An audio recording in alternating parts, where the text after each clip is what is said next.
Bem, olá. Hoje acho que eu decidi vir falar um pouco sobre saudade. Eu já tinha feito um vídeo anterior, mas que eu não gostei. Foi sobre memórias. Acho que saudade se qualifica melhor no que eu estou propondo falar aqui.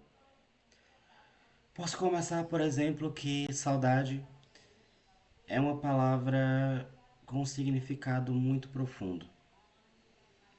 Por exemplo, eu tenho uma amiga, vocês vão ouvir muito falar dela, chamada Ana, que ela é italiana, então ela um dia estava aprendendo sobre literatura, culturas, algo assim.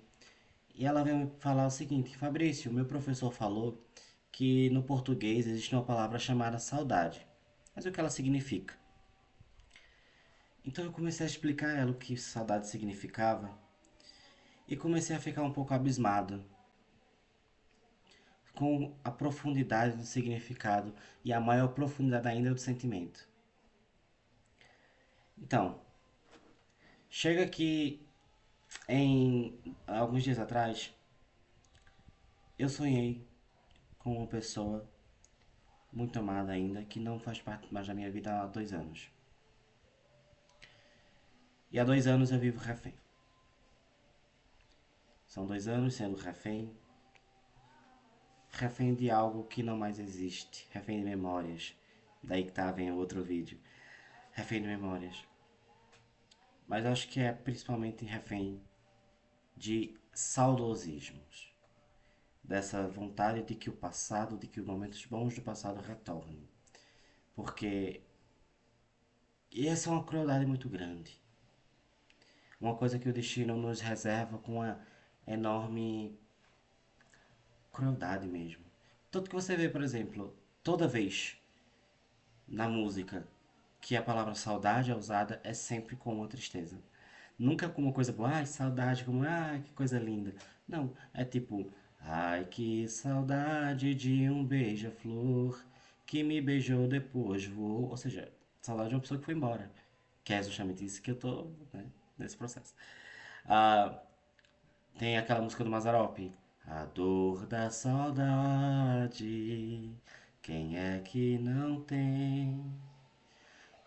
Então, todas essas músicas falam de saudade, falam de tristezas. Que é realmente isso. A saudade é uma extensão da melancolia humana. Principalmente da melancolia lusa, da melancolia portuguesa, de países lusos, brasileira, angolana. Porque nós somos países, a cultura lusa é uma cultura muito melancólica. Por exemplo, você não vê um livro feito no Brasil que não tem uma melancolia muito grande. É quase um reflexo inverso do que as pessoas veem do povo. Então é como se o povo brasileiro tivesse uma melancolia profunda, profunda, que disfarça com brincadeiras, com falta de responsabilidades, enfim, que se expressa na arte que é feita. As músicas são de tristeza. As músicas de alegria, de romance, passaram. Muitas delas agora são de tristeza. Os livros, a literatura é uma literatura muito melancólica. É uma melancolia muito grande que está sendo passada. E tudo isso se resume em uma palavra que nós temos, que segundo eu vi várias diversas vezes, se for mentira, se não for verdade aí, enfim, perdoe, que é que a palavra saudade, esse significado de saudade só existe na língua portuguesa. Então, ah, então observem uma melancolia, porque a saudade é melancolia. Saudade não é muitas vezes, né? Geralmente, saudade é uma vinda de algo triste. Vivi um momento bom, hoje não vivo mais, sinto saudade e quero retornar a ele. É uma melancolia. Então, poucas vezes saudade é uma coisa alegre. Ah, sinto saudade daqueles tempos, mas com alegria. Isso não é nem saudade, isso é um saudosismo. Isso é uma coisa mais assim, ai, tempos bons e tudo bem, sabe? Saudade geralmente é uma coisa melancólica. Onde eu quero chegar? Onde tem relação ao sonho com isso? Eu acho que, assim como Schopenhauer disse certa vez, várias vezes na verdade, nessa literatura, em seus pensamentos filosóficos, viver é triste. A vida é triste. Cada dia da nossa vida é triste. É tristeza. Ele tem uma frase que inclusive que diz, ou ao menos seu texto nos mostra, que ele acha que o maior crime que o ser humano comete é nascer. E cada vez mais na vida de adulto isso vai mostrando que ele está falando uma coisa que é real. Então, quanto mais adulto você se torna, mais essas ilusões da infância vão saindo de cena. E cada vez mais você vai entendendo o real significado da vida, que é tristeza. Eu tenho uma amiga que sempre que me vê, que ela me conhece desde que eu era criança, que ela sempre me vê, ela fala: Fabrício, eu realmente vi agora que você é adulto. Tu tem a expressão de adulto. Qual é a expressão de adulto? A expressão facial. Qual é a expressão de adulto? Preocupação, tristeza, ansiedade, desesperança. Então vemos que Schopenhauer estava certo. Então, eu vou ligar uma coisa com outra. Relaxem, eu vou ligar o sonho que eu tive, que é a base para isso, que eu realmente preciso falar sobre isso, para que a minha cabeça não fique girando esse assunto toda hora, essa pessoa toda hora, o sonho toda hora. Eu preciso sobreviver, eu preciso viver, né? Então, eu vou chegar lá. Então, a vida de adulto é uma vida de desesperança, que é jorrada e realmente lavada com uma dose bastante densa e profunda de vícios. Então, eu necessito de vícios para sobreviver à existência. Por exemplo, por que todos alcoólatras? Porque a vida é insatisfatória. Viver é insatisfatório por si só. Eu também tenho o meu lado religioso, mas por si só, a vida é insatisfatória. Então, por que existem tantas pessoas com vícios diversos? Eu não estou falando só vícios em drogas. Vícios, por exemplo, em literatura. Porque eu leio toda hora ficcionalmente. Para fugir da realidade. Então, é uma fuga. A literatura é uma forma de fuga da realidade. Tanto para quem escreve quanto para quem lê. Acho que eu não falei aqui, mas geralmente quem está assistindo me conhece, então sabe. Que eu escrevo algumas histórias ruins, mas escrevo. Então, enquanto você escreve, você sai um pouco da sua realidade. Ao mesmo tempo que utiliza ela na escrita, você vai utilizar suas experiências, não no processo de escrita, e seus conhecimentos. Não necessariamente uma experiência, mas você sabe que isso acontece, que existe, você coloca. Então é uma forma de sair da realidade ao mesmo tempo estando integrada com ela, mas fazendo uma realidade aqui, ó, superior. Uma realidade satisfatória.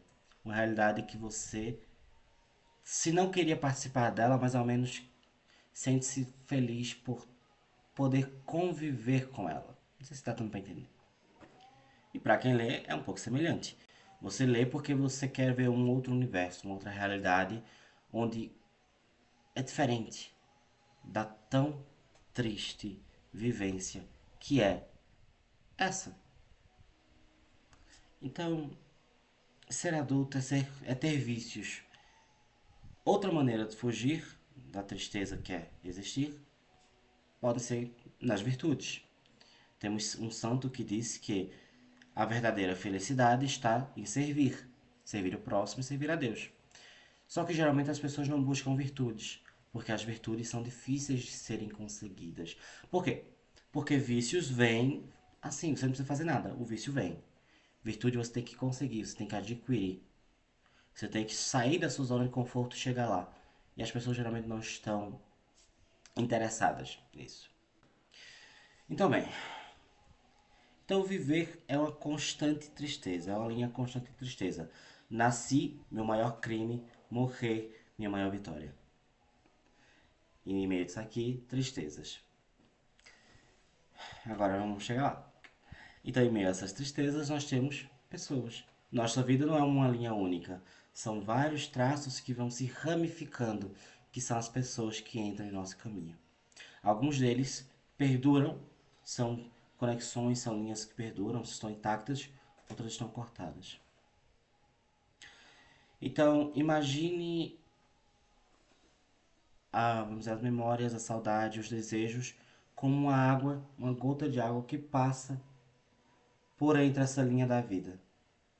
Nas linhas que estão inteiras, a água passa e vamos dizer que ela hidrata essa linha.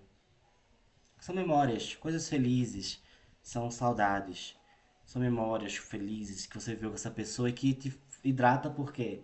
Porque fortifica ainda mais esse afeto por a pessoa e essas coisas boas. Então essa linha está aqui, vamos colocar a linha aqui, então a água está passando. Linhas ainda intactas, ou seja, pessoas que eu comunico, pessoas que eu estou bem, pessoas que estão vivas ou coisas assim, estão aqui inteiras para cima. As outras estão cortadas. Então essa pessoa que eu sonhei está cortada. Então ela vem para baixo. Quando a água passa, ela não hidrata, ela cai como uma gota de lágrima. Então essas são as lágrimas da vida, que eu chamo de lágrimas da vida. Quando essa água, que é a água das memórias, passa e não hidrata, não fortifica um sentimento positivo de afeto, mas sim uma tristeza que cai como uma gota de lágrima. Então,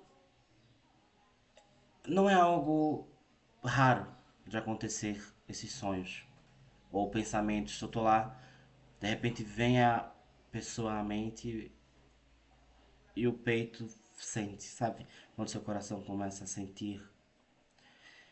Então, são sempre quando essas águas, essas gotas de água passam